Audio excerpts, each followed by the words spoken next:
जय जवान जय किसान, जय जवान जय किसान। नमस्कार साथियों,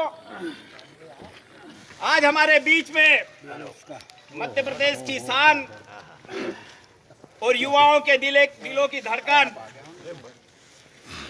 हमारे एमएलए आदरणीय डॉक्टर हीरा लावा जी, हमारे ब्लॉक कांग्रेस कमेटी के वट वृक्ष बहुत ही श्रद्धेय कालू पटेल साहब, पूर्व जनपद अध्यक्ष जगदीश पटेल साहब, पूर्व जिला पंचायत के सदस्य परम श्रद्धेय नाहर सिंह ठाकुर साहब और पूर्व जो किसान कांग्रेस के जिला अध्यक्ष कैलाश जाखड़ जी और तमाम हमारे जो लोग आए हुए हैं, दिनेश भाई राठौड़ साहब, पर्वत भाई, मानसिंह भाई, दो माल सिंह भाई, एक माल सिंह भाई दिख नहीं रहा अभी आधा बजा,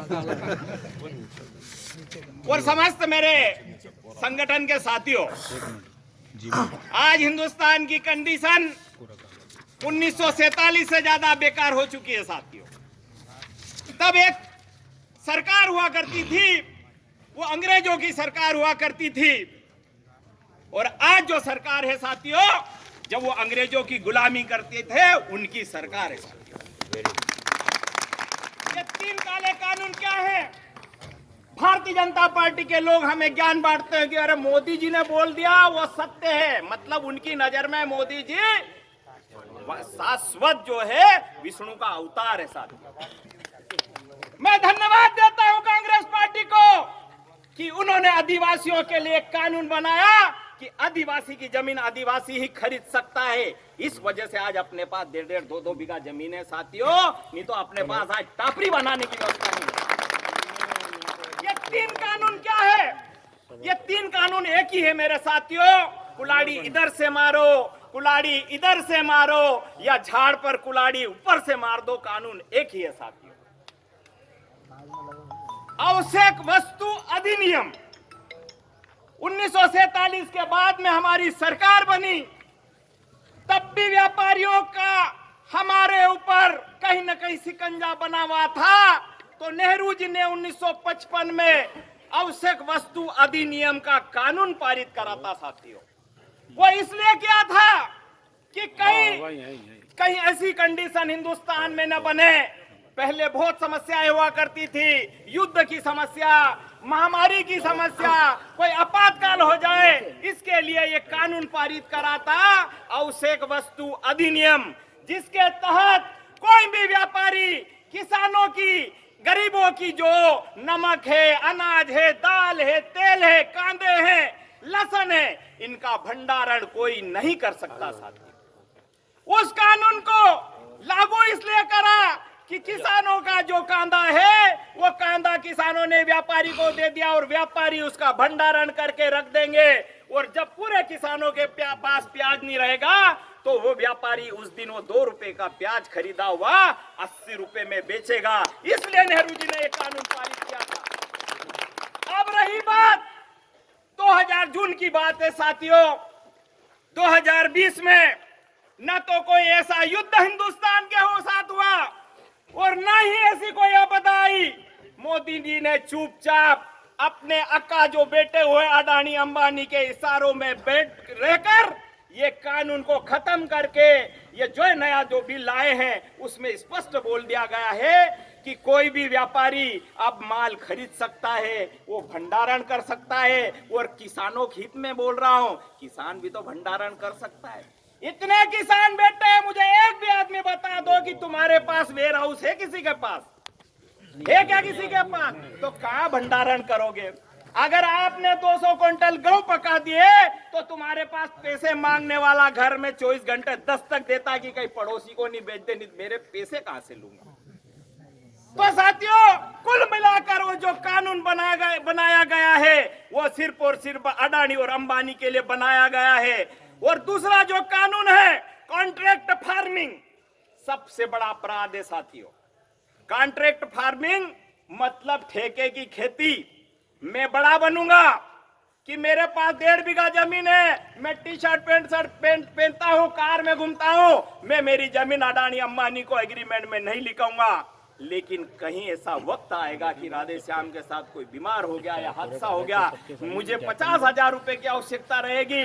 मनार में अडानी अंबानी का आदमी टीआई बांध के बैठा रहेगा और वो बोलेगा तेरे को 50 नहीं 75 देता हूं, तेरी जमीन लिखवा रहा क्या? मेरे को झक मरा के देना पड़ेगी वो जमीन साथी। ये कॉन्ट्रैक्ट फार्मिंग, आज ये बड़ी बड़ी बात करते हैं कि कॉन्ट्रैक्ट फार्मिंग से ये फायदा होगा वो फायदा होगा। कोई कॉन्ट्रैक्ट फार्मिंग से फायदा नहीं होगा। फायदा तो कांग्रेस पार्टी ने बनाया साथियों कि हमारे यहाँ जब कर आज से 20 साल पहले की बात है कि दिवाली के दिन अगर गेहूं की रोटी और गुड़ के साथ चूरमा चूर लेते थे तो हमारा त्योहार मन जाता था। आज ये कंडीशन है कि नहरों की वजह से हमारे यहाँ अगर 8 दिन कंटिन्यू किसी को गेहूं की रोटी दे तो घरवाली को लट लेके बैठा रहता, मक्की बना लीजिए आज बाजार को दिन से मच्छी लाई हो जाए। ये पोजीशन है साथियों। लेकिन इनको तो सिर्फ और सिर्फ अडानी और अंबानी दिख रहे हैं कि 2 पैसा का फायदा होगा। और उसमें भी बड़ी बात है इनकी कि जो हम एग्रीमेंट करेंगे उस एग्रीमेंट में ये भी बताएंगे कि हम आपको जितना फायदा सेठ को होगा उतना ही फायदा आपको होगा। साथियों, एक बार आपके पेपर लिखा गए, उदाहरण अल्ट्राटेक फैक्ट्री है, देख लेना। अल्ट्राटेक फैक्ट्री में जिन जिन लोगों ने अपनी जमीनें दी है उनके साथ एग्रीमेंट करा गया है कि आपके जो जमीन में से हम पत्थर निकाल रहे हैं वो पत्थर निकालने के बाद में हम 30 साल के बाद में उस गड्ढे को आपको बूझ के देंगे। कहा भाई माटी का थारा बाप कहां से लाओगा, कहां से लाओगा? न तू दूसरी जगह खाड़ो खोदेगा तो वो कहां से बुझेगा? बस कुल मिला के मेरे साथियों झूठ बोलने का काम है। और सबसे बड़ा अपराध जो है वो कॉन्ट्रैक्ट फार्मिंग है। तो मैंने आपको पहला कानून बताया वो भी एक ही है, दूसरा भी वहीं पर जाता है, तीसरा है समर्थन मूल्य। आज भारत सरकार को एक समर्थन मूल्य देती है कि मैं इस भाव में गेहूं खरीदूंगा, इस भाव में कपास खरीदूंगा। और आज वो समर्थन मूल्य को ने डाइवर्ट कर दिया कि हम मंडी प्रथा खत्म कर देंगे, बिचौले खत्म हो जाएंगे। ये भारतीय जनता पार्टी के लोग जो पल्लियां बिछा के बैठे रहते हैं, हमारे किसानों से सामान खरीदते हैं, गेहूं खरीदते हैं, कपास खरीदते हैं, आज वो बीजेपी की दलाली कर रहे हैं साथियों, उनकी पल्लियां भी बंद हो जाएगी। पल्लियां बंद हो जाएगी, फिर एक हिंदुस्तान का टाई लगा हुआ एग्जीक्यूटिव आएगा और वो भी आपका वो सामान खरीदेगा। क्योंकि कुछ लोगों ने तो कॉन्ट्रैक्ट बेस पे जो खेती दे दी और जिन लोगों ने नहीं दी तो उन्हीं के लोग भी खरीदने वही आएंगे। समर्थन मूल्य मोदी कहते हैं कि उसमें भी समर्थन मूल्य होगा, कोई समर्थन मूल्य नहीं होगा साथियों। हिंदुस्तान में अगर स्वतंत्र भारत से कोई प्रधानमंत्री झूठा पैदा हुआ तो मोदी है साथियों। आज आप गवाह है, हमारे यहाँ पानी आने की वजह से हम मक्का की फसल बहुत अच्छी उपज कर रहे हैं। 1485 रुपए मक्का का भाव है। कोई उंगली उठा के बोल दो कि समर्थन मूल्य में मक्का किसी की बिक रही हो, बिक रही क्या? 1100 में कोई नहीं खरीद रहा है, वो दाना 800 रुपए बोल रहे हैं। 1100 में कोई नहीं खरीद रहा है तो कहां से आप ये सब कुछ करोगे? साथियों, मैं आपसे निवेदन करता हूं कि जो बॉर्डर पर जो लड़ते हैं एक सैनिक हैं और जो दिल्ली के बॉर्डर पे लड़ते हैं वो किसान बेटे साथियों, उनका समर्थन कीजिए, नहीं तो किसान नाम की कौम को खत्म कर देगा ये मोदी। और जिनका गुलाम है, जिनके इशारों पर प्रधानमंत्री बना है, उनके इशारों पर इस देश की धरती को बेचने के लिए तैयार बेटा साथियों। आज हम आपको बताते हैं कि ये वही चीज है। मनमोहन सिंह के समय में 3500 से लगा के 4500 रुपए का भाव सोयाबीन का था और तेल का भाव सोयाबीन का जो थैली आती है कम रहता, 1 लीटर नहीं रहता उसमें, वो 100 रुपए का 70 रुपए की आती थी, आज 140 रुपए की आ रही है 140 में। तो कॉन्ट्रैक्ट बेस और समझिए जितना भी आवश्यक वस्तु अधिनियम और ये जो बना है ये कुल मिलाकर हिंदुस्तान के जो बड़े व्यापारी है उनको फायदा पहुंचाना है। और आपकी जमीन 20 साल के लिए अगर लीज पे ले ली तो तुम्हारे छोरे भी उसको नहीं छुड़ा सकते। और सबसे बड़ी तो बात ये है भाई कि हमारे 2-2, 3-3 बीघा जमीन है, उनमें हम सब लोग मिलकर, परिवार के लोग, घर की महिलाएं दिन भर निंदाई गुड़ाई का काम करके हम अच्छे से फसल का उपजाऊ करते हैं, वो भी खत्म हो जाएगा।